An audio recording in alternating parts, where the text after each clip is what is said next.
Okay, guys, flow, right? We hear about it all the time.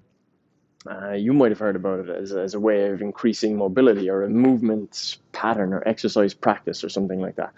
But what does it really mean? Like, it's a very out there term, flow, right? I don't really know necessarily what it means. For us here in the gym, we use the idea and the concept as a way of making sure that you're really engaged in the movement, that you're trying to get as present and connected to every movement you are making.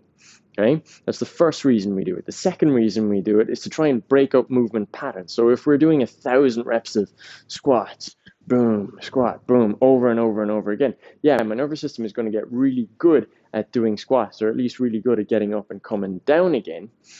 But it's going to forget about all the other movement patterns. So we're going to use flow as a way of exploring other movement patterns and trying to become really aware of what your body does in space. Okay, now, if you've seen flow or you're interested in the idea of it, you might have looked at a dancer or a former gymnast or maybe even a martial artist, and they've got some beautiful movement moving across the screen on Instagram. Don't expect that. That's not going to be you. It's not me. It's probably never going to be me. I'm going to keep training to one day maybe get there, but I probably won't. The journey is where all of the benefit lies, as corny as that sounds. So how would I actually go about building a flow, right? I'm standing here and I'm thinking, geez, this guy is doing phenomenal movements and cartwheels and this and that, and handstands and a whole lot. I'm so far away from that. How can I start flowing? Start really, really small. So let's take two basic movement patterns. So we'll take a squat, right? Boom, squat. What do I know about myself? What am I learning? I'm learning that my heels are not going to stay to the floor, but I want to stay really tall. So I'm letting those heels come up. I'm going to take a second movement pattern. I'm going to go out to a push pattern, a plank. And then I'm going to come back. And I'm going to keep working those two patterns. Squat, push. I'm going to pay attention to every single little piece about these movements. What's my breath doing? What are my hips doing? What's my spine doing? Am I having a hard time keeping it neutral or staying tall? Do I have control? And here's a big one. Can I press freeze at any moment? All right. So you want to think, I've got control of the movement all the time. That's one thing we're really looking for. Am I relying on momentum or am I falling into the position? So there, I've got two patterns. That's what I'm working with to start my flow.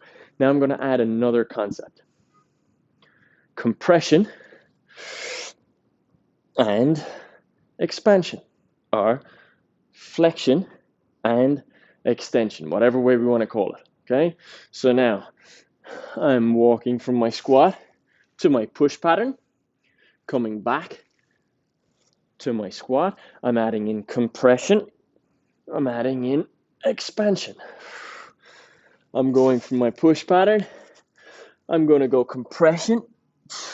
I'm going to go expansion. Compression, I'm trying to make myself small. Expansion, I'm trying to make myself big and take up space. Okay? From there, I'm going to add in changing your viewpoint. So from here, I'm going to come to my all fours. I'm going to think expansion and a little bit of compression. Now I've changed my viewpoint. I'm looking up towards the ceiling. And now I'm back to where I was looking before, at the floor. Okay, so again, I'm looking at the floor. All I want to think about is looking up towards the ceiling. And then I'm back to the floor again. So I've changed my viewpoint.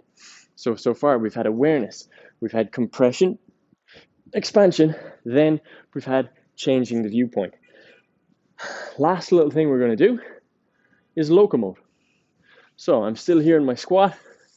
What can I do? I've got options. I could do a crawl forwards. So locomoting is just a fancy word for saying how a human or animal gets from A to B, or a train, a locomotive, all right? Or let's do something fun. I could go with a lateral ape.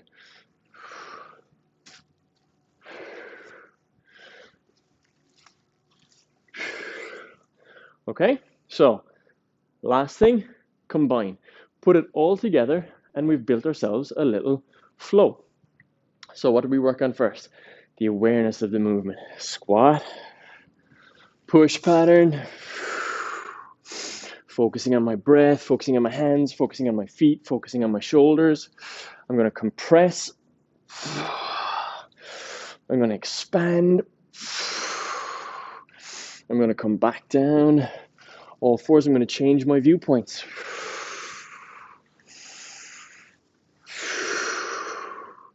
I'm going to locomote.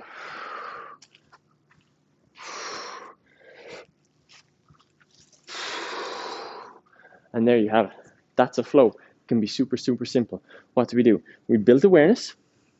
Then we went into compression, expansion. Then we went into changing the viewpoints. Then we added some locomotion, getting from A to B. Finally, we combined the whole thing, and I have a nice, easy little flow. It doesn't have to be fancy. It's not going to be fancy the first time you try it out. You're not going to move that great, and that's totally fine. You're going to use the flow to figure out where you need to work on individually. All right? Go out there, have some fun with it. That's the main thing about a flow.